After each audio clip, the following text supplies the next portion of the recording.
아멘. 오늘 우리는 갈라디아서 3장에 왔습니다. 갈라디아서는 전체 6장으로 되어 있는데 상당히 이러한 바울의 계시가 초기에 갈라디아서를 썼지만 그 계시가 그리스도와 또한 그 영에 대한 이 계시가 아주 깊기 때문에 갈라디아서가 이러한 바울의 14서신 가운데서 심장부에 자리 잡고 있습니다. 갈라디아서 오늘 3장을 다룰 텐데 위트리스 리형제님께서는 바울의 14서신 총 100장으로 되어 있죠. 이 14서신 중에서 이 갈라디아서 3장이 참 가장 이해하기 어렵고 깊은 장 중에 하나라고 말씀했습니다. 제가 이렇게 읽어볼 적에는 그렇게 깊다고 느끼지 않았는데, 그러나 제가 추가하면 할수록 이거 3장이 그렇게 간단한 장이 아니구나. 다만 성령과 이 육체의 대비 이러한 그런 어떤 것이 아니구나. 상당히 아주 깊구나 하는 것을 이렇게 느꼈습니다. 어쨌든 우리가 최선을 다해서 이 3장의 깊이 안에 우리가 함께 들어가기를 원합니다. 우리가 지난번에 1장과 2장을 보았습니다. 1장과 2장에서 우리가 그리스도에 대한 이 계시를 잘 이렇게 보여주고 있었죠. 1장에서는 그분의 아들이 우리 안에 계시되기를 기뻐했죠. 그분의 아들이신 그리스도가 우리 안에 계시되는 것이 1장에서의 중심이었고, 2장에서는 그리스도께서 우리 안에 사시는 것, 내게 사는 것이 그리스도라는 이러한 그리스도에 대한 하나님의 경륜의 초점이신 그리스도에 대한 이 이상을 보여주고 또한 체험 안에 이끌어 주었습니다. 그리고는 이제 오늘 3장에서부터 이제 6장까지는 그 영에 대한 계시입니다. 3장에서는 그 영은 우리가 그 영을 통하여 우리가 신성한 생명을 얻은 방면, 4장에서는 우리가 그 영을 통하여 하나님께 태어난 방면, 또한 5장에서는 그 영을 통하여 우리가 살고 행하는 방면, 또한 6장에서는 그 영을 통하여 그분의 신성한 목적을 우리의 목표로 삼는 생활, 이렇게 해서 3장에서 6장까지 전체적으로 그 영의 계시가 우리의 체험인 것을 보여주고 있습니다. 오늘 3장과 4장의 전체적인 주제는 믿음으로 인한 그 영대, 율법으로 인한 육체. 다시 말해서 3, 4장은 그 영과 육체의 대비를 지금 다루어주고 있습니다.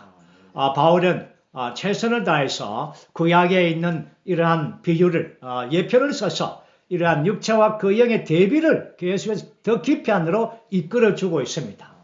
그리고 이제 우리는 3장에 올 때, 3장은 이 두 항목으로 되어 있습니다.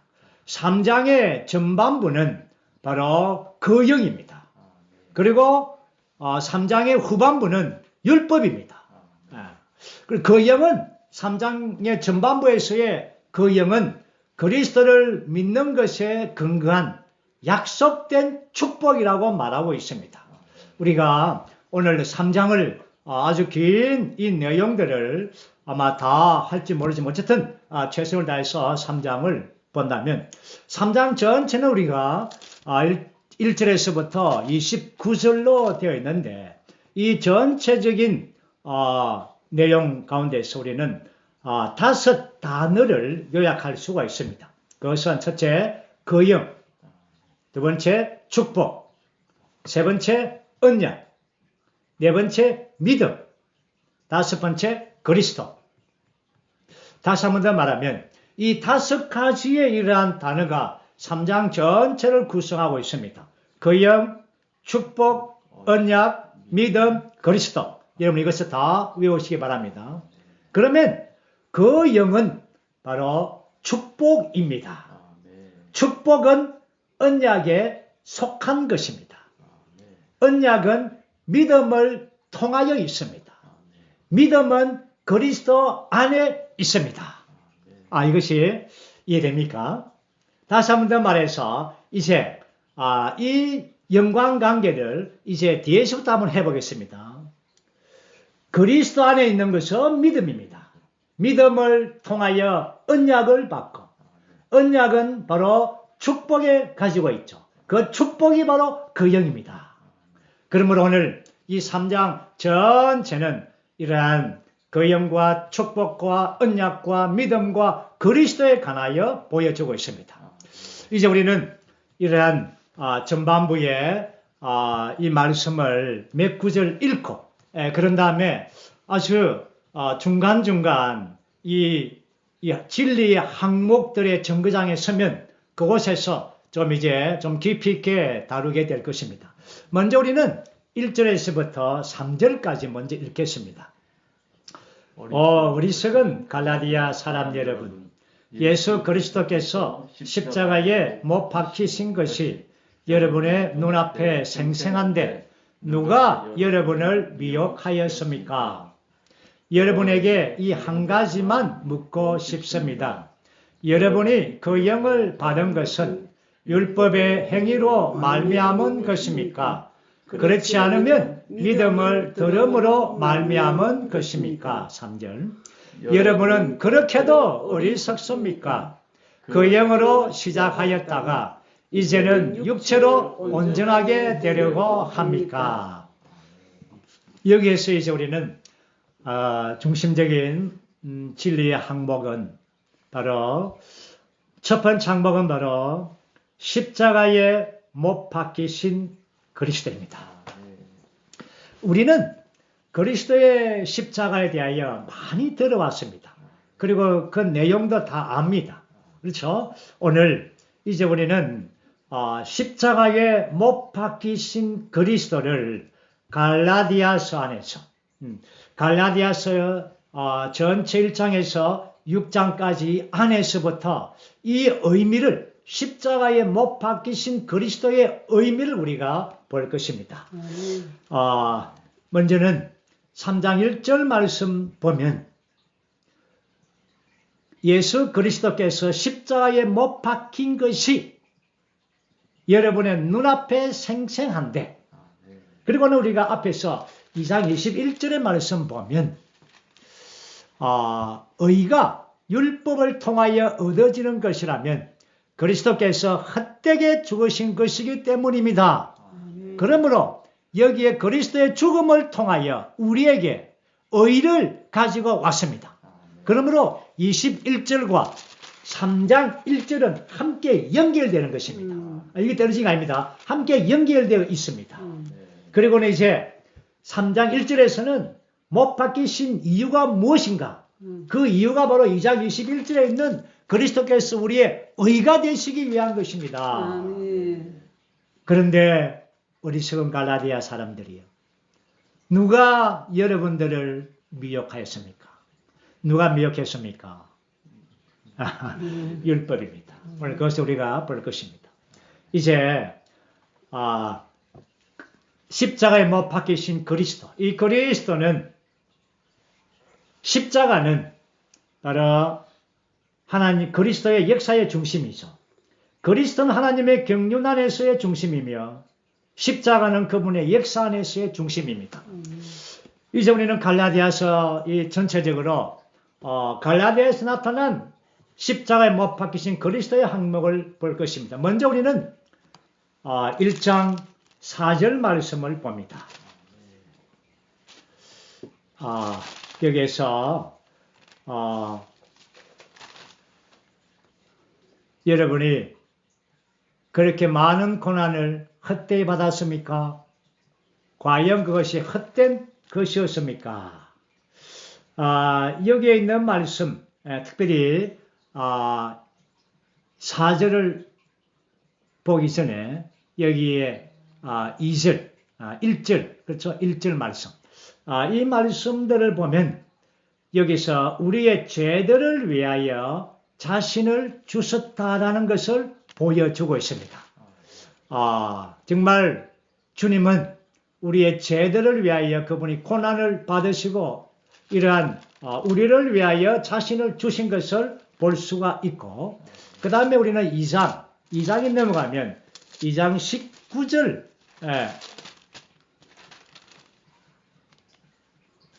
그렇죠. 제가 1장 4절을 잘못 읽었습니다. 1장 4절.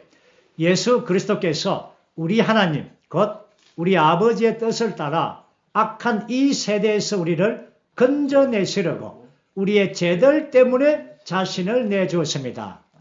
바로 1장 4절이죠. 제가 죄송합니다. 잘못 읽었습니다. 1장 4절에서 우리의 죄들 때문에 자신을 내어주었다라고 말씀하고 있죠. 그 다음에 우리는 두 번째 항목은 2장 19절 말씀입니다. 2장 19절 말씀은 내가 율법으로 말미암아 율법에 대하여 죽었는데 이것은 내가 하나님을 향하여 살기 위한 것입니다. 이것은 그리스도께서 십자가를 통하여 우리로 율법을 향하여 죽음으로 하나님을 향하여 살게 하신 것입니다. 그러므로 우리는 율법에 대하여 스스로 죽을 수가 없습니다. 그리스도의 죽음 안에서 우리는 율법을 향하여 죽을 수가 있는 것입니다. 왜 주님은 율법을 향하여 죽었습니까? 우리를 하나님을 향하여 살게 하기 위한 것입니다. 그 다음에 이제 세 번째 십자가의 방면은 우리가 잘 아는 갈라디아서 2장 20절 말씀입니다. 나는 그리스도와 함께 십자가에 못 박혔습니다. 그러므로 이제 더 이상 내가 사는 것이 아닙니다. 그리스도께서 내 안에 사십니다. 여기에서 우리는 율법에 매인 우리들을, 옛 사람에 속한 우리들을 그분은 십자가에서 죽음으로 우리를 해방했습니다. 그 해방한 것은, 십자가에 죽으신 것은 우리에게 생명을 분배하시고 우리 안에 사시고 우리에게 적극적인 방면에서 우리 안에서 그분이 확대되고 나타나고 사시기를 원하기 때문에 그분은 죽으셨습니다. 그 다음에 이제 네 번째 방면은 3장으로 가겠습니다. 3장 13절 말씀입니다. 그리스도께서 우리를 위하여 저주가 되소서. 우리를 율법의 저주에서 구속하셨습니다. 왜냐하면 성경에 나무에 달린 사람마다 저주받은 사람입니다. 라고 기록되어 있기 때문입니다. 여기서의 그분의 이러한 십자가, 그분의 죽으심은 상당히 깊은 의미를 가지고 있습니다. 그분이 우리를 위하여 죽으신 것은 우리를 위하여 그분이 저주가 되었다고 말합니다. 그분은 십자가에서 우리를 이 저주에서 구하기 위하여 그분이 저주가 되신 것입니다. 저주가 무엇입니까? 저주는 어디에서 왔습니까? 저주는 아담의 타락으로부터 온 겁니다. 율법에서 온 게 아닙니다. 아담의 타락, 아담에서부터 저주가 온 것입니다. 그러므로 아담의 타락으로 말미암아 온 인류는 저주 안에 있는 것입니다. 그런데 율법은 이것을 저주 아래 있다고 선포한 것입니다. 율법이 없다면 우리가 저주 안에 있는 것을 몰랐겠죠. 그러나 율법을 통하여 이러한 우리가 저주 아래 있다는 것을 선포하고 정죄하고 또한 율법을 통하여 저주가 우리 안에서 직권을 갖게 하는 것입니다. 말씀을 통하여 우리가 이 저주가 우리를 이러한 직접적인 다스림 안에 있다는 것을 율법이 말해준 것입니다. 그렇기 때문에 이것을 바울은 율법의 저주라고 말했습니다. 그분은 저주가 되셔서 우리를 율법의 저주에서 구속해 주었습니다. 아멘. 이것이 네 번째 항목이었죠. 이제 우리는 다섯 번째 그래서 십자가의 항목은 5장 24절입니다. 상당히 이 부분은 더 깊은 말씀이죠. 5장 24절. 그러나 그리스도 예수님께 속한 사람들은 육체를 그 정욕과 욕망과 함께 십자가에 못 박았습니다. 여기에서 십자가에 못 박은 것이 주님입니까? 우리입니까? 누가 이 육체와 정욕과 욕망을 못 박았습니까? 예수님 못 박았습니까? 우리가 못 박았습니까? 답이 빨리 안 나옵니까? 자세히 이 문장을 보시기 바랍니다. 주가 무엇입니까? 그리스도 예수님께 속한 사람들입니다. 이 사람들이 바로 우리 믿는 이들입니다. 이 사람들이 육체를 정욕과 욕망과 함께 십자가에 못 박았습니다. 상당히 이 부분은 우리가 진리적으로 상당히 난해하죠. 그렇지만 우리가 체험 안에서 이것을 알 수가 있습니다. 주 예수님께서 십자가에서 못 박으실 때에 사실상 우리의 육체와 자아를 못 박은 것이 아닙니다. 우리가 로마서 6장 6절에서 또한 갈라디아서 2장 20절에서 봤듯이 주님께서 십자가에 못 박힌 것은 우리의 옛사람입니다. 갈라디아서 2장에서 내가 못 박힌 이 내가 바로 옛나가 바로 옛사람입니다. 옛사람이 못 박힌 것입니다. 그러나 이제 여기에서 이제 우리가 육체에 속한 자아와 정욕과 이 모든 것은 이제 우리의 몫으로 남겨져 있습니다. 우리가 이제 누굽니까? 어떤 우리입니까? 그리스도 예수님께 속한 우리입니다. 그러므로 우리는 그리스도 예수님 밖에서는 그 육체와 정욕을 우리의 자아를 십자가에 못 박을 수 없습니다. 주님 뭐라 했습니까? 여러분의 십자가를 지고 나를 따르십시오. 우리가 십자가를 육체와 정욕을 우리는 못에 박을 수가 없습니다. 그래서 그리스도 예수님께 속한 사람들만이 이러한 자아와 속한 모든 육체에 속한 것들을 못 박을 수 있습니다. 그 근거가 무엇입니까? 그 근거는 바로 우리의 옛 사람이 주님과 함께 십자가에 끝났다는 사실, 이 사실에 근거해서 우리는 우리의 자아와 육체와 우리의 욕망과 우리의 탐심과 정욕과 많은 것들을 십자가에 못 박을 수가 있습니다. 거기에 십자가에 못 박고 옛 사람을 벗어버리고 거기서 매장시키고 거기에 놔놓아야 됩니다. 그렇죠? 우리의 체험에 의하면 계속해서 십자가에 못 박았다가 또 못을 빼고 박았다가 빼고 이것이 우리의 사실은 체험일 수 있겠죠. 그러나 오늘 바울은 아주 분명하게 갈라디아서 5장에서 그리스도 예수님께 속한 사람들은 이러한 것들을 체험적으로 못 박습니다. 나중에 보겠지만 어떻게 합니까? 그 영을 통하여. 그래서 3장부터 이제 아주 중심적인 이러한 체험의 항목이 바로 그 영인 것입니다. 이제 마지막 십자가의 항목은 바로 6장에 있습니다. 6장 14절 말씀.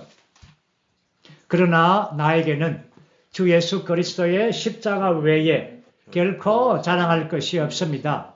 그분을 통하여 세상은 나에 대하여 십자가에 못 박혔고 나는 세상에 대하여 십자가에 못 박혔습니다. 그분을 통하여 여기에서 세상이 나를 대하여 십자가에 못 박힌 내가 세상에 대하여 십자가에 못 박힌 것은 바로 그리스도께서 이렇게 못 박으심에 근거한 것입니다. 주님께서 십자가에 못 박힐 때에 사탄이 끝났고 세상 임금이 쫓겨났고 세상이 끝났습니다. 이러한 율법적인 이러한 세상도 끝났습니다. 그러므로 갈라디아 성도들이요, 여러분들은 또 율법으로 돌아가려고 합니까? 십자가에 못 박히신 그리스도를 주목하십시오. 그분을 바라보십시오. 그분은 이제 모든 걸 끝냈습니다. 우리는 율법이 있는 이 세상에 대하여 끝났습니다. 나도 세상에 대하여 못 바뀌었습니다. 이것은 바로 강력한 이러한 사도 바울의 강력한 선포인 것입니다. 이것이 바로 6항목이죠. 십자가에 못 박히신 그리스도에 대한 갈라디아서에서 나오는 이러한 항목 6가지를 보았습니다. 그 다음에 이제 우리가 두 번째 보는 것은 2절의 말씀 보면 바울은 이제 정말 간곡하게 이렇게 말합니다. 그렇죠? 정말 어쩌면 1절에서 아주 책망이 있었지 않습니까? 어리석은 갈라디아 사람 아주 책망이 있었습니다. 그리고 또 2절에서는 정말 애타는 심정으로 정말 한 가지를 묻고 싶습니다. 여러분이 그 영을 받은 것이 율법의 행위입니까? 믿음을 들음에서입니까? 여기서 두 항목을 대비시킵니다. 듣고 믿음입니까? 율법의 행위입니까? 그리고는 3절에서는 참 그렇게도 어리석습니까? 그 영으로 시작했다가 육체로 온전케 데려갑니까? 얼마나 어리석습니까? 오늘 그리고는 이제 동일하게 4절, 5절 말씀도 이 동일하게 다시 반복합니다. 우리가 5절 한번 읽어보겠습니다.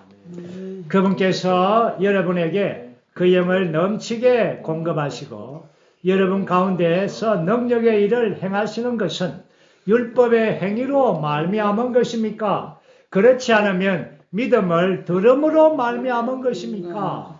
다시 반복해 주고 있습니다. 정말 우리가 압니다. 이러한 사역의 말씀에서도 정말 계속해서 이러한 반복의 말씀이 있습니다. 신명기가 뭡니까? 다시 들려주는 반복하는 말씀입니다. 이러한 반복하는 말씀은 우리를 모두를 다 안전하게 지켜줍니다. 우리를 보호해주죠. 다시금 말합니다. 그리고 이 말씀을 강화시켜주는 것입니다. 오늘 또 우리 여기서 우리가 중심적인 또한 진리와 체험의 항목을 우리가 보기를 원합니다. 그것은 바로 두 번째 보는 아주 큰 항목은 바로 그 영입니다. 그 영은 여기에 1절에서 5절까지 세 번을 언급하고 있습니다. 2절에 한 번, 3절에 한 번, 5절에 한 번. 세 번을 언급하고 있죠. 그리고는 2절에서 언급한 그 영은 바로 그 영을 받는 문제입니다. 그 영은 공급받고 우리가 믿음을 이러한 객관적인 이러한 그리스도에 대한 믿음에 대하여 들을 때에 우리는 믿음을 받게 되죠. 믿음의 요소가 주입됩니다. 그럴 때 우리는 그 영을 받게 되는 것입니다. 바울의 복음의 진리를 갈라디아 성도들이 그들이 들을 때에 그들은 그 영을 받은 것입니다. 그 영은 바로 우리 안에서 내주하시는 생명 주시는 그리스도가 우리 안에서 그 영으로 오신 것입니다. 그리고 3절에서의 그 영은 바로 우리의 그리스도인의 생활 시작이 바로 그 영이라고 말합니다. 그리고는 5장에서의 그 영은 그 영의 이러한 역사입니다. 운행하시는 것입니다. 그 영의 운행하심이 여기 5절 말씀 보면 그 영을 넘치게 공급하시고 여러분 가운데서 능력의 일을 행하시는 것은 우리 그 영께서 우리 안에 오셔서 능력의 일을 행하신다는 것입니다. 이것이 바로 그 영의 역사이죠. 그리고 3장 저 뒤에 14절 말씀으로 뛰어넘어가겠습니다. 14절 말씀 보면 그것은 아브라함의 복이 그리스도 예수님 안에서 이방인들에게 이르게 하고 또 약속하신 그 영을 우리가 믿음을 통해 받을 수 있도록 하려는 것입니다. 14절에서의 그 영은 바로 아브라함의 축복의 실제입니다. 그러므로 우리는 오늘 이 그 영, 갈라디아서 3장에서 그 영을 매우 강조하고 사실 3장의 가장 핵심적인 깊은 내용은 그 영을 누리고 체험하고 그 영 안에 사는 것입니다. 그 영이 바로 하나님께서 약속한, 아브라함에게 약속한 그 축복이 그 영으로 우리에게 실제가 되게 했습니다. 이것입니다. 이제 저는 오늘 그 영에 대한 이 항목을 몇 가지를 볼 것입니다. 우리가 알듯이 그 영이라면 성령이라고 하죠. 기독교 안에 있을 때에 우리 모든 관념은 사실 성령은 삼위일체 중에 삼위이신 그 성령의 이러한 세 번째 분을 우리가 이해하고 있습니다. 그래서 없는 중에 아버지 하나님, 아들 그리스도, 성령, 이렇게 해서 없는 중에 우리는 셋 하나님이라는 이러한 의미를 가지고 있죠. 그렇지만 그러면 왜 그런 관념을 갖게 되었는가? 그것은 기독교 안에 우리가 있을 때 하나님의 경륜에 대한 이해가 부족했기 때문에 그렇습니다. 아니, 하나님의 경륜에 대한 이해가 없었기 때문에 그렇죠. 사실 삼일 하나님은 그분의 신성한 삼일성 안에서 아버지는 근원이시고 아들은 과정이시고 그 영은 적용이시죠. 다시 말해서 아버지는 계획을 세우시고 아들은 아버지의 계획을 수행하고 성취하시고 또한 그 영은 아버지의 계획과 아들의 성취한 것을 그 영을 통하여 믿는 이들에게 수행하고 적용하는 것입니다. 그래서 성경에서는 우리가 이 사역의 하나님의 경륜의 관점에서 볼 때 바로 삼일 하나님께서 과정을 거쳐 완결되신 것입니다. 그 영은 과정을 거쳐 완결되신 삼일 하나님이십니다. 여기서 우리는 과정을 거쳤다라는 말은 삼일 하나님께서 신성한 경륜 안에서 통과하신 단계들이 있다는 것입니다. 그 단계가 무엇입니까? 육체되심과 인생을 사심과 십자가에 못 박히심과 부활과 성천을 통하여 이러한 과정을 겪으셨다는 것입니다. 창세기에서의 그 하나님은 엘로힘, 그 하나님이 날 하나님이라면 이러한 과정을 거친 바로 그 영은 과정을 거쳐 완결되신 삼일 하나님이십니다. 이것은 매우 중요한 것입니다. 그러므로 우리가 그 영을 우리가 누리고 체험할 때 사실 하나님을 누리는 것입니다. 엘로힘 하나님, 엘사다이 하나님, 여호와 하나님, 모든 하나님의 어떠하심에 모든 것을 다 그 영 안에 포함되어 있죠. 그 영이 하나님의 완결되었습니다. 뭘 통하여? 과정을 겪으심을 통하여. 이것은 정말 너무나 깊은 진리입니다. 오늘 우리 기독교 안에서는 정말 이해할 수 없는 그런 항목이죠. 그러나 주님 은혜로 우리를 회복 안에 부르셔서 이러한 하나님의 경륜 안에서 놀라운 삼일성의 이러한 이상과 하나님의 경륜의 이상을 보여주심으로 우리에게는 이러한 진리가 보편적인 진리, 오늘의 진리가 된 것입니다. 그리고는 이제 두 번째 방면은 바로 완결된 것입니다. 완결되었다. 정말 우리가 과정을 겪어서 이제 완결되셨다.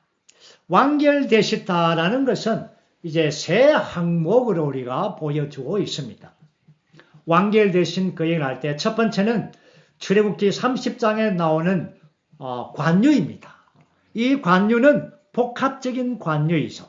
거기에 올리브 기름 한인에다가 모략, 육개, 창포, 계피 이러한 것을 합해서 섞어서 이러한 복합적인 관유를 만드는 것입니다.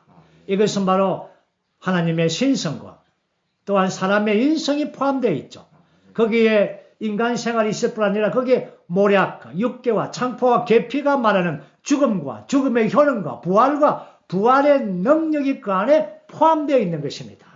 이것은 바로 그 영의 완결된 영이 구약에서 이렇게 예표되어져 있습니다. 그 다음에 이제 두 번째는 요한복음 7장 39절입니다. 요한복음 7장 39절에서 예수님께서 그분은 부활 안에서 영광을 얻으시기 전에는 그 영이 아직 계시지 않았다라고 말합니다. 그때까지 주님이 부활 안에서 영광을 받기 전까지는 완결된 영이 계시지 않은 것입니다. 그렇기 때문에 우리는 이제 부활을 통하여 그분은 영광을 받으심으로 그분은 완결된 영이 되신 것입니다. 이것이 두 번째 항목입니다. 그 다음에 세 번째 항목은 이 완결된 영은 요한계시록 1장 4절과 4장 5절과 5장 6절에서 보좌 앞에 7 등불입니다. 이것은 바로 7 영으로 강화되신 것입니다. 오늘날 이러한 완결된 복합적인 영은 7 영으로 강화되었습니다. 이 세 가지의 항목은 기독교 안에서 전혀 결핍되어져 있죠. 오늘 우리가 갈라디아서 이 3장에서 우리가 방금 봤듯이 3장 2절과 5절에서 합당한 그리스도의 삶은 생활은 무엇입니까? 그 영을 받아들이는 것입니다. 공급받고 계속해서 받아들임으로 그 영을 통하여 사는 것입니다. 그리고는 이제 3장 14절 말씀에 올 때 바로 이러한 아브라함의 그 축복, 실제인 그 영이 오늘날 우리에게, 우리 이방인에게 이제 그 축복이 우리에게 도달되고 우리가 누리고 체험할 수가 있는 것입니다. 이것이 그 영에 대한 아주 합당한 이러한 진리의 항목입니다. 아멘. 그리고 이제 우리는 몇 구절을 좀 더 보기를 원합니다. 11절 한번 보죠. 그러므로 하나님 앞에서는 아무도 율법으로 의롭게 될 수 없다는 것이 분명합니다. 왜냐하면 의인은 믿음으로 생명을 얻고 살 것입니다. 라고 하였기 때문입니다. 여기서 바울은 아주 분명하게 이 부분을 언급하고 있죠. 여기에 의인은 믿음으로 생명을 얻고 살 것입니다. 의인은 율법을 통하여 사는 것이 아닙니다. 율법을 통하여 생명을 얻는다. 그런 것이 없었죠. 의인은 믿음으로 생명을 얻습니다. 이 말씀은 하박국에서 하박국 신원자가 말씀한 거죠. 구약에서. 이 진리의 말씀을 가지고 마틴 루터는 일어났죠. 그 당시에 정말 이런 기본적인 진리를 완전히 잃어버린 그러한 어두운 암흑기의 시대에서 마틴 루터는 정말 빛으로서 일어나서 이 진리를 붙잡고 이 진리를 회복해 주었습니다. 그 다음에 이제 우리는 13절 말씀을 읽어보죠. 그리스도께서 우리를 위하여 저주가 되소서. 우리를 율법의 저주에서 구속하셨습니다. 왜냐하면 성경에 나무에 달린 사람마다 저주받은 사람입니다. 라고 기록되어 있기 때문입니다. 13절에서 우리가 앞서서 우리가 보았듯이 이러한 주님께서 십자가에 못 박히실 때에 우리를 율법의 저주에서 다 우리를 구속하기 위한 것입니다. 그리고 우리 14절을 우리가 읽었고 그 다음에 이제 두 번째 이 3장에서 큰 두 번째 항목은 바로 율법입니다. 15절부터 29절까지 계속 그 방면을 말하죠. 율법은 약속을 받은 상속자들을 위한 보호자입니다. 우리는 정말 율법에 대해서 어느 정도 알고 있죠. 다시 한 번 더 우리가 율법에 대하여 율법이 무엇인가 이 부분에 대해서 우리가 좀 깊이 있게 다루기 원합니다. 오늘 세 번째 중요한 이러한 항목은 정말 이상을 보는 항목은 율법이 무엇인가에 대한 이 항목입니다. 저는 네 방면을 다룰 것입니다. 첫 번째, 율법의 위치가 무엇인가? 두 번째, 율법의 기능이 무엇인가? 세 번째, 율법의 세 기둥. 네 번째, 율법의 두 방면. 이렇게 해서 네 방면을 다룹니다. 첫 번째, 율법의 위치가 무엇인가? 왜 율법이 들어왔는가? 하나님께서 왜 율법을 주었는가? 이것이 바로 3장 19절 말씀입니다. 19절 한번 읽어보겠습니다. 그렇다면 율법은 무엇 때문에 있습니까? 율법은 범죄 때문에 더하여졌으며 천사들을 통하여 중보자의 손으로 정해진 것인데 약속된 씨가 오실 때까지 있을 것입니다. 하나님의 경륜 안에서 사실 하나님의 경륜을 시초에는 시작할 때는 하나님은 율법이라는 게 없었습니다. 예. 율법은 하나님의 경륜이 진행되는 동안에 사람의 범죄 때문에 더해진 겁니다. 만약에 사람의 범죄가 없었다면 율법이 필요가 없는 것입니다. 하나님께서 이제 그 약속의 씨이신 그리스도를 이제 오실 때까지 그 백성들을 보호하기 위하여 율법을 주신 것입니다. 그러므로 율법은 사람의 범죄 때문에 더해진 것입니다. 그러므로 이제 그러한 범죄, 사람의 죄가 만약에 제거되면 또 무엇이 없어집니까? 율법도 없어져야죠. 이해가 됩니까? 사람의 죄 때문에 율법이 왔기 때문에 사람의 죄가, 범죄가 제거되면 율법도 제거되어야 되는 것입니다. 그러므로 이제 주님께서 그 씨이신, 약속의 씨이신 그리스도께서 이 땅에 오셔서 그분이 십자가에서 죄의 문제를 해결할 때 무엇이 끝났습니까? 율법도 함께 끝난 것입니다. 아멘. 이것이 율법의 위치입니다. 두 번째, 율법의 위치에서 두 번째입니다. 두 번째, 3장 23절에서 25절까지 말씀 보면 왜 율법을 주었는가? 다시 한 번 더 바울행전님은 계속해서 반복해서 지금 말하고 있습니다. 그렇죠? 이 율법에 대하여, 믿음에 대하여. 그 다음에 23절 보면 믿음이 오기 전에 우리는 율법 아래 보호를 받으면서 믿음이 계시될 때까지 갇혀 있었습니다. 율법이 무엇입니까? 율법은 갇혀 놓은 것입니다. 가두어 놓은 것입니다. 그렇죠? 그래서 여기에 24절 말씀 보면 율법은 우리가 믿음으로 의롭게 되도록 그리스도께서 오실 때까지 어린이 인솔자가 되었습니다. 어린이 인솔자. 율법의 위치는 바로 어린이 인솔자입니다. 그러므로 우리가 과거에 이런 어린이 인솔자가 그렇죠? 어린이가 크면 선생님이 오면 그렇죠? 어린이 인솔자가 필요 없습니다. 스스로 가는 거죠. 선생님께서 그렇죠? 인솔자가 필요 없습니다. 주님 오셨습니다. 그러므로 율법은 사실 자기의 임무를 다 한 거죠. 그렇죠? 그 다음에 세 번째는 4장 25절 율법의 위치의 세 번째입니다. 4장 25절 보면은 이 하갈은 아라비아에 있는 신의 산인데 지금의 예루살렘에 해당합니다. 왜냐하면 예루살렘은 자기의 자녀들과 함께 노예 노릇을 하기 때문입니다. 상당히 이 부분은 상당히 깊은 의미인데 여기서 하갈이 누굽니까?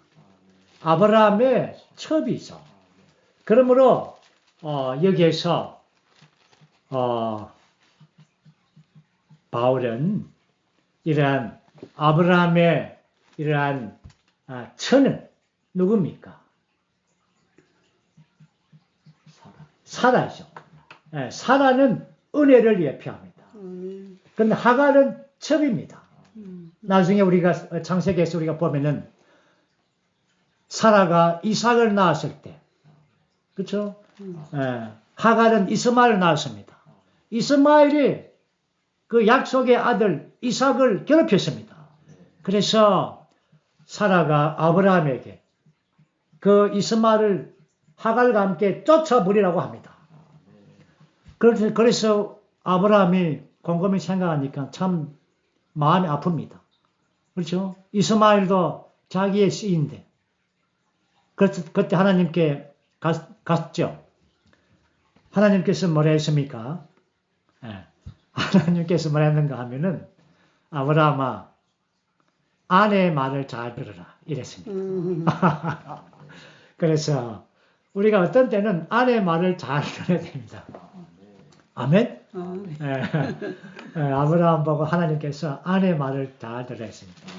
그래서 아브라함은 사실 하나님의 말씀이죠. 하갈과 그 이스마엘을 쫓아냈습니다. 그러므로 이 하갈이 바로 율법을 의미한 것입니다.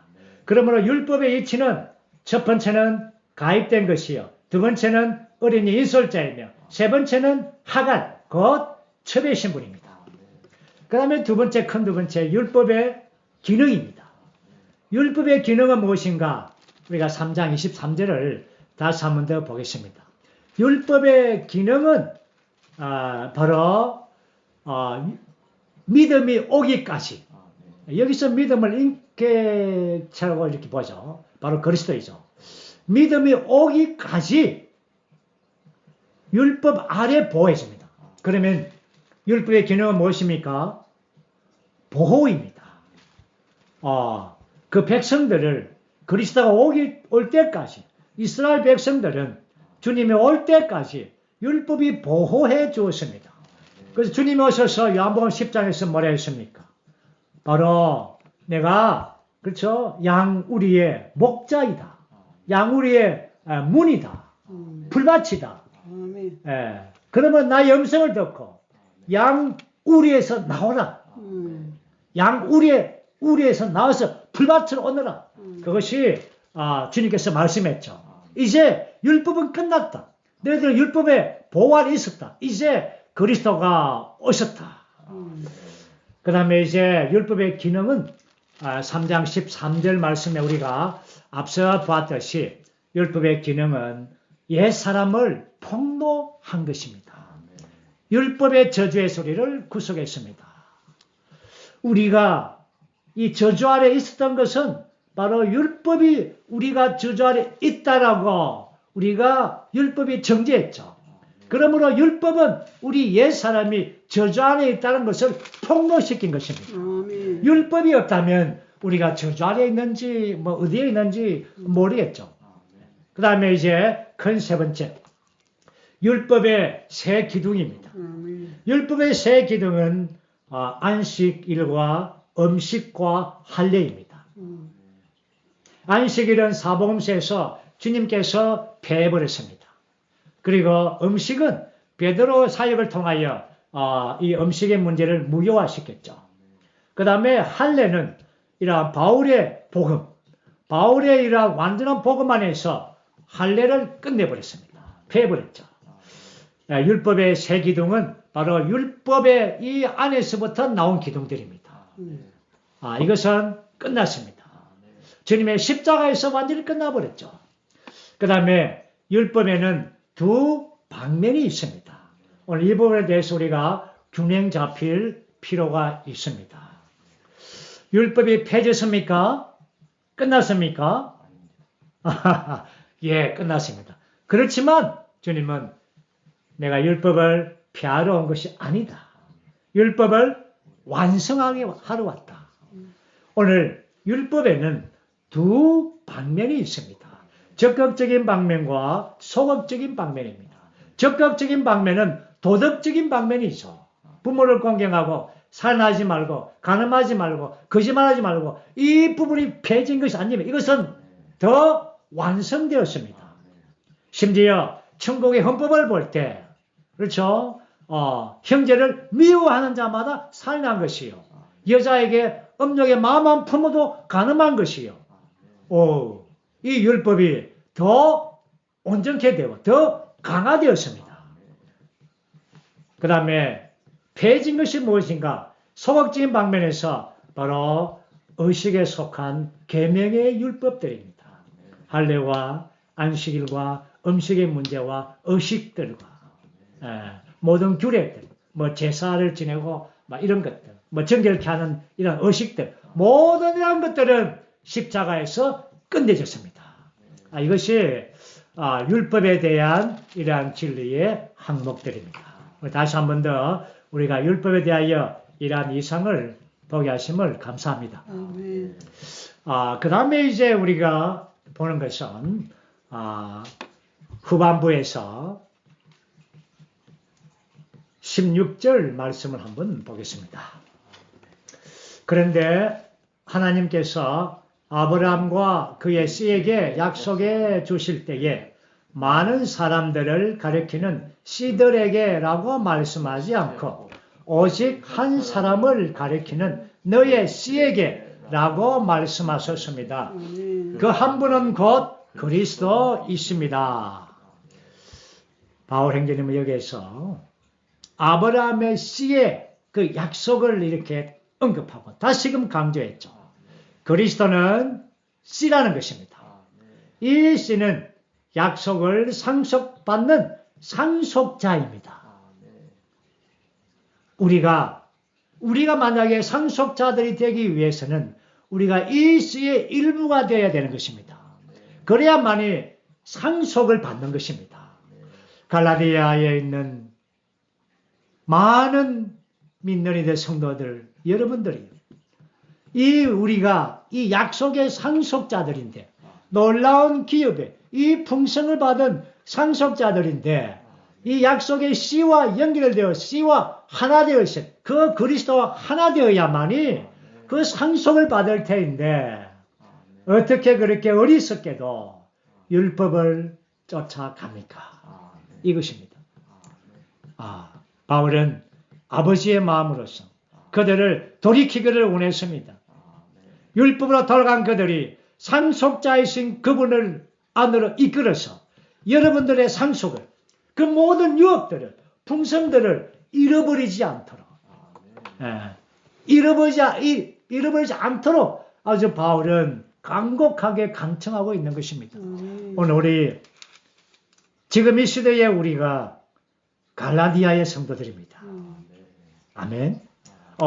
우리는 갈라디아 성도 아닌데요 라고 말할지 모르지만 그러나 우리는 바울의 영을 깊이 만져서 우리가 이러한 말씀 안에 들어가서 그리스도의 씨와 하나 되어서 그리스도 안에서 그분의 모든 유업과 풍성을 상속을 함께 받기를 원합니다. 그 다음에 이제 보는 것은 이제 3장의 후반부로 가겠습니다. 23절 믿음이 오기 전에 우리는 율법 아래 보호받으면서 믿음이 계시될 때까지 갇혀 있었습니다. 이제 그리고 24절 그러므로 율법은 우리가 믿음으로 의롭게 되도록 그리스도께서 오실 때까지 어린이 인솔자가 되었습니다. 그리고 25절 그러나 믿음이 온 후로는 우리가 더 이상 어린이 인솔자 안에 있지 않습니다. 26절 왜냐하면 여러분 모두가 그리스도 예수님을 믿음으로 말미암아 하나님의 아들들이 되었기 때문입니다. 여기까지. 제가 23절에서 26절까지를 이렇게 반복해서 읽은 이유는 제가 여기서 우리가 어떤 항목을 찾았습니까? 믿음입니다. 여기에 믿음이 많이 한, 둘, 셋, 넷, 5번. 여기에 네 구절에 5번이나 믿음을 언급하고 있습니다. 여기서 우리가 믿음에 대한 이방 우리가 다 많이 우리가 또 알고 들은 내용이지만 오늘 우리는 갈라디아서 안에서 이 믿음의 위치가 어떤가? 갈라디아서를 통하여 우리는 믿음의 이 많은 방면들을 보기를 하겠습니다. 우리가 알듯이 히브리서의 11장은 믿음의 장입니다. 믿음은 하나님의 경륜을 수행하는 유일한 길입니다. 믿음의 창시자이고 믿음의 온전케 하시는 예수님을 바라보라. 그래서 우리가 주 예수님을 바라볼 때에 그분의 믿음의 요소가 우리 안으로 주입될 때 우리에게 이러한 믿음이 생성이 되는 것입니다. 이 믿음은 사실 디모데 전서에서 말할 때 이 믿음은 하나님의 경륜 안에 있다라고 말합니다. 이 말의 의미는 바로 이러한 믿음의 영역과 믿음의 요소가 바로 하나님의 경륜 안에 있는 것입니다. 하나님의 경륜의 영역이 바로 믿음의 요소 안에 있는 것입니다. 갈라디아서에 나오는 이 믿음의 이 항목을 6항목을 볼 것입니다. 먼저는 갈라디아서 1장 23절 1장 앞으로 가셔야 됩니다. 1장 23절 함께 읽죠. 그러나 그들은 다만 이전에 우리를 박해하는 사람이 이전에 아주 없애버리려고 했던 그 믿음을 지금은 복음으로 전하고 있습니다. 그 믿음, 바로 바울이 전한 그 믿음, 이것은 객관적인 믿음이죠. 하나님의 신약 경륜의 이런 모든 내용들의 그 믿음을 여기에서 이 그리스도의 인격과 구속의 일을 모든 포함한 하나님의 신약 경륜의 모든 내용들, 그리스도의 항목들, 그 믿음을 바울이 전했습니다. 그 다음에 이제 두 번째 항목은 2장 16절 말씀입니다. 2장 16절 말씀은 이제 우리가 후반부만 보겠습니다. 시간이. 우리도 예수 그리스도를 믿었습니다. 그것은 우리가 율법의 행위로서가 아니라 그리스도를 믿음으로 의롭게 되기 위한 것입니다. 여기에서 보는 것은 바로 믿음에 대한 이 체험적인 정의는 우리 안으로 주입되신 그 예수님의 소중함이죠. 이 믿음으로 율법의 행위가 아니라 이 믿음으로 말미암아 우리가 의롭게 됐다는 것을 강하게 이렇게 강조하고 있습니다. 다시 한 번 더 말해서 이러한 진정한 믿음이 무엇인가? 우리 안으로 주입되어서 우리가 그리스도를 믿을 수 있도록 우리의 능력 대신 그리스도 자신입니다. 그러므로 우리는 주 예수님을 바라보고 그분을 소중히 여길 때 우리 안으로 들어온 어떤 요소가 바로 자연스럽게 우리에게 믿음이 되는 것입니다. 그 다음에 우리가 보는 것은 갈라디아서 2장 20절 20절 하반절의 말씀이죠. 이제 내가 육체 가운데 사는 것은 나를 사랑하사 나를 위하여 자기 몸을 버리신 하나님의 아들의 믿음 안에서 사는 그 생명입니다. 여기서 보는 것은 바로 하나님의 아들의 믿음이 무엇인가? 하나님의 아들의 믿음이란 우리 안에 있는 예수 그리스도의 믿음입니다. 그러므로 우리 안에 있는 이 믿음은 우리 자신의 믿음이 아니라 예수님 안에 있는 믿음입니다. 이 믿음은 우리가 그분을 믿도록 하는 믿음의 요소가 된 것입니다. 그러므로 갈라디아서 2장 20절 하반절에서 하나님의 아들의 믿음 안에서 사는 생명, 그 믿음이 바로 바울이 그리스도를 사는 생명이 된 것입니다. 그 다음에 이제 네 번째 항목이죠. 네 번째 항목은 바로 3장입니다. 3장 2절 말씀 우리가 앞에서 보았습니다. 너희가 그 영을 받은 것은 율법의 행위로냐 믿음에 대해 들음으로냐. 여기에서 믿음의 들음. 율법의 행위는 우리가 어렵게 될 수가 없습니다. 어떤 육체도. 구약에서는 율법의 시대가 있었습니다. 그러나 이제 신약의 믿음의 시대가 왔습니다. 신약의 믿음의 시대는 뭡니까? 그 영에 의해서 그리스도를 살도록 믿음이 율법을 대체해 준 것입니다.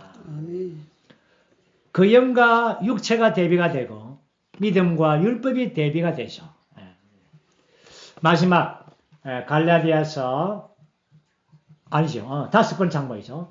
5번 장목은 갈라디아 3장 23절에서 26절 말씀 보면 방금 우리가 읽었죠.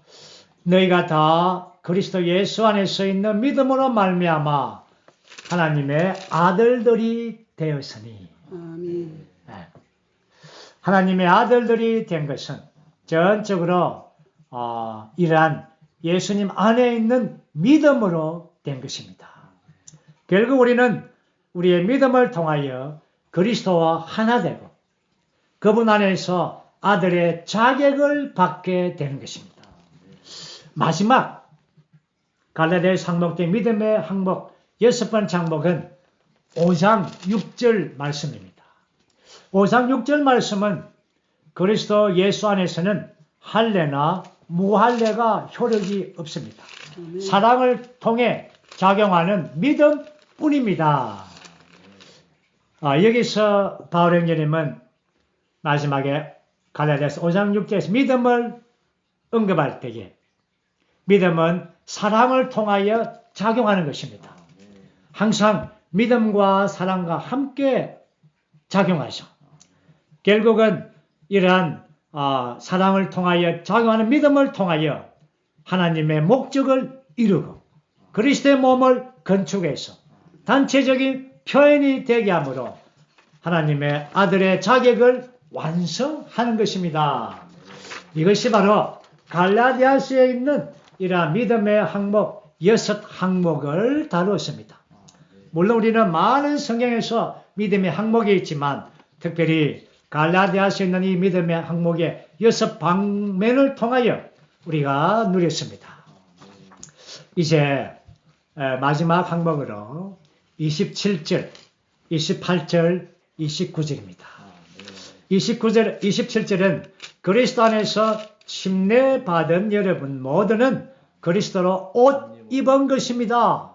여기에서 우리는 그리스도로 옷 입은 것은 한 세 사람이 여기서 산출된 것을 말하고 있죠. 동일하게 28절도 유대인도 헬라인도 없고 노예도 자유인도 없고 남자와 여자도 없고 왜냐하면 여러분 모두가 그리스도 예수님 안에서 하나이기 때문입니다. 골로새서 3장 11절에서 말한 것처럼 한 세 사람이죠. 마지막 29절 여러분이 그리스도께 속해 있다면 여러분은 아브라함의 씨이며 약속에 따른 상속자들입니다. 이렇게 해서 3장을 마칩니다. 우리가 3장 1절에서 뭘 어떻게 시작했습니까? 3장 1절에서 바울이 아주 강한 이제 책망을 시작했죠. 오 어리석은 갈라디아 사람 여러분으로 시작해서 3장 마지막에서는 여러분 그리스도께 속해 있다면 여러분은 아브라함의 씨이며 약속에 따른 상속자들입니다. 아멘. 어리석은 갈라디아 사람들로 시작해서 약속의 상속자들로 끝냈습니다. 이 어떠한 축복입니까? 아멘. 바울의 영이며 사도의 영입니다. 오늘 우리는 갈라디아서 3장을 이렇게 마칩니다. 어쨌든 정말 깊이 있게 다루지 못했지만 그러나 감사한 것은 이 사역을 통하여 약속의 상속자들로 3장을 마쳤습니다. 이 상속자 우리는 다 상속자들이죠. 어떻게 상속을 받습니까? 아브라함의 씨로 말미암아. 아브라함의 씨가 무엇입니까? 유일한 씨 바로 그리스도입니다. 그 그리스도께서 우리에게 그 씨의 약속 언약의 약속의 실제인 그 영을 우리에게 주었습니다. 그러므로 3장에서의 핵심적인 이런 호두 껍질 안에 핵심적인 내용은 바로 그 영을 우리에게 주신 것입니다. 아브라함의 이러한 약속의 축복을 우리에게 주어서 그 영을 통하여 우리가 상속자들로서 그리스도의 모든 풍성들, 그 기업의 풍성들을 우리로 누리게 하는 것입니다. 주님을 찬양합니다. 아멘.